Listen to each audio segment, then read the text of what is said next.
Yang saya hormati Bapak Wakil Presiden, Bapak Ibu dan saudara-saudara yang saya hormati, akhir dari pandemi ini belum bisa diprediksi. Setelah varian pertama, kemudian datang varian Delta. 3 hari yang lalu WHO menyampaikan diperkirakan akan muncul lagi varian baru lagi, dan ini akan menyebabkan pandemi bisa lebih panjang dari yang kita perkirakan. Artinya kita butuh ketahanan nafas yang panjang.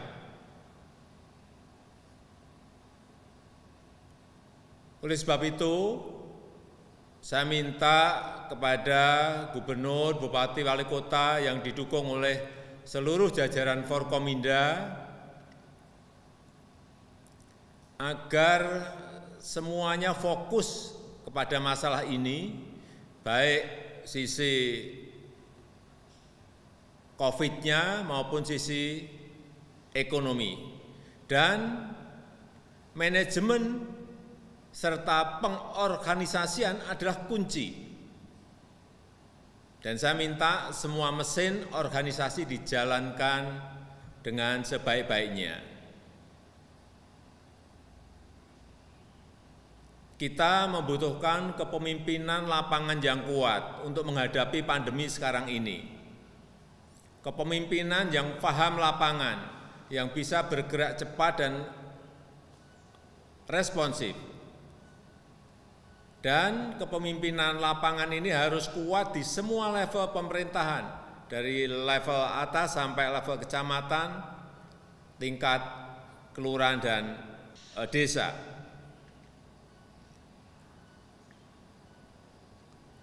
Saya paham ada aspirasi masyarakat agar kegiatan sosial dan ekonomi bisa dilonggarkan. Hal semacam ini bisa dilakukan jika kasus penularan rendah, jika kasus kronis yang masuk ke rumah sakit juga rendah. Bayangkan kalau pembatasan ini dilonggarkan, kemudian kasusnya naik lagi, dan kemudian rumah sakit tidak mampu menampung pasien-pasien yang ada, ini juga akan menyebabkan fasilitas kesehatan kita menjadi kolaps. Hati-hati juga dengan ini.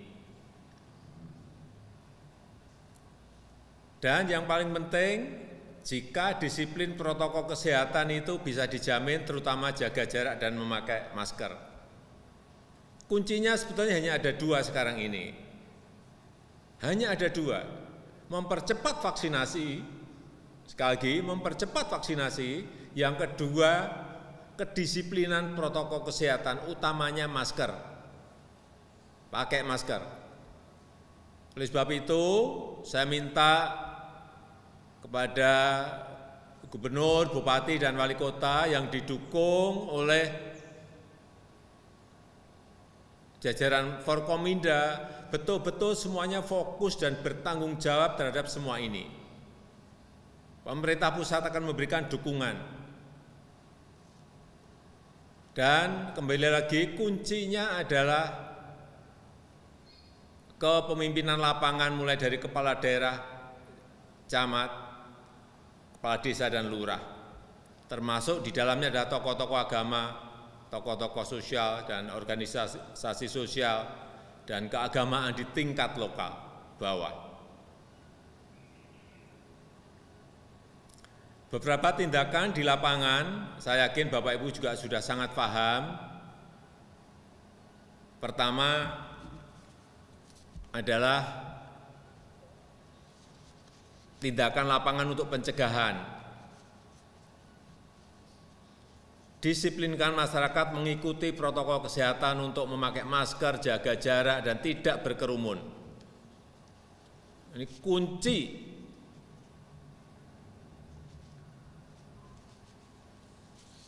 Dan masyarakat juga harus tahu cara mendeteksi dini tertular COVID, kemudian kemana memperoleh obat dan kemana berkonsultasi,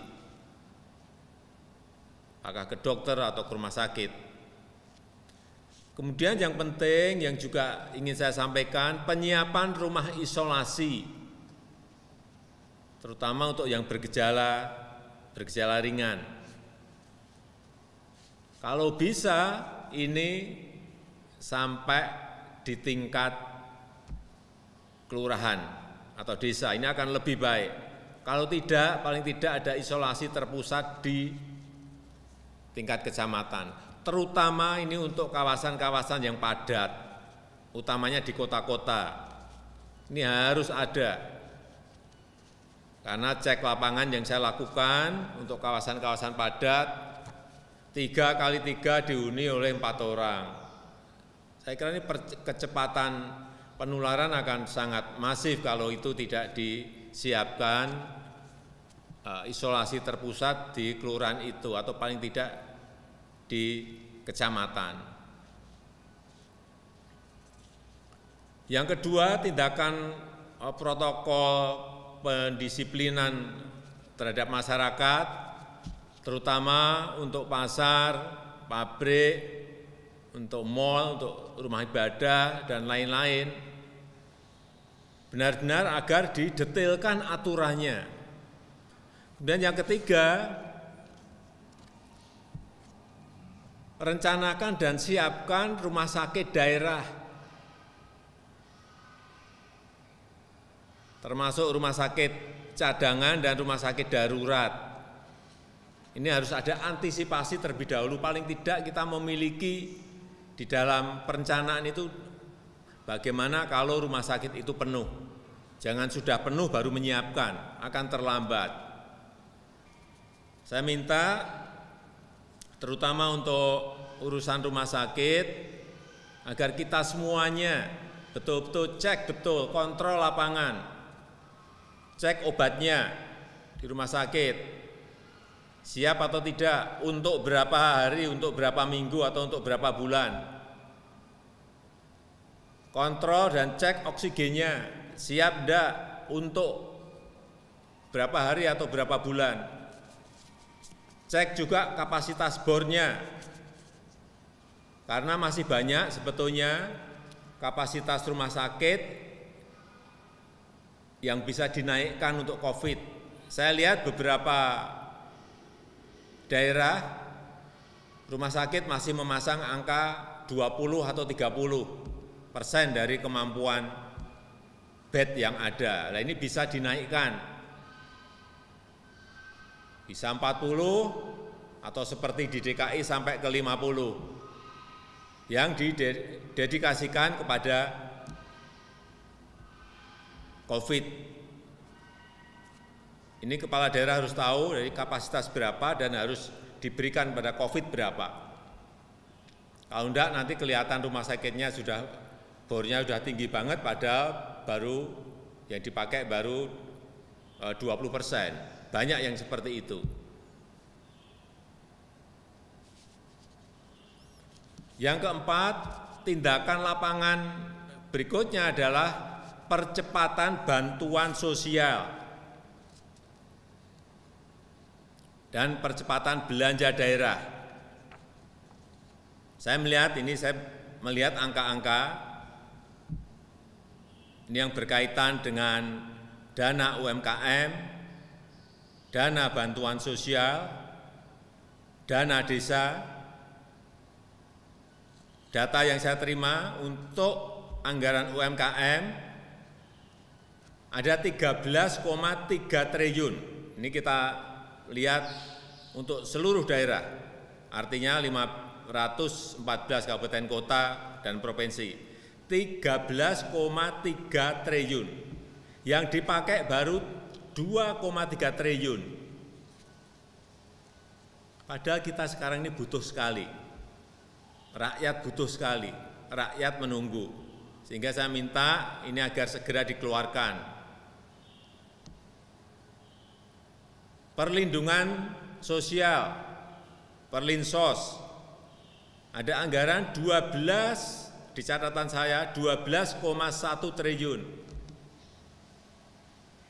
Realisasi juga baru 2,3 triliun. Belum ada 20% semuanya. Pada rakyat menunggu ini. Kemudian juga dana desa. Ini 72 triliun total, yang dipakai untuk BLT desa itu 28 triliun. BLT desa totalnya 28 triliun. Tetapi yang realisasi, yang dipakai baru 5,6 triliun. Juga kurang dari 25%. Ini yang saya minta semuanya dipercepat. Sekali lagi, dengan kondisi seperti ini, percepatan anggaran sangat dinanti oleh masyarakat. Saya rasa itu yang bisa saya sampaikan pada kesempatan yang baik ini. Bapak Ibu sekalian, saya ingin mengucapkan terima kasih yang sebesar-besarnya atas kerja keras kita semuanya, tetapi sekali lagi saya minta kepemimpinan di lapangan yang kuat itu betul-betul kita munculkan agar rakyat tahu bahwa kita berada di kanan kiri mereka. Saya rasa itu yang bisa saya sampaikan. Terima kasih. Wassalamualaikum warahmatullahi wabarakatuh.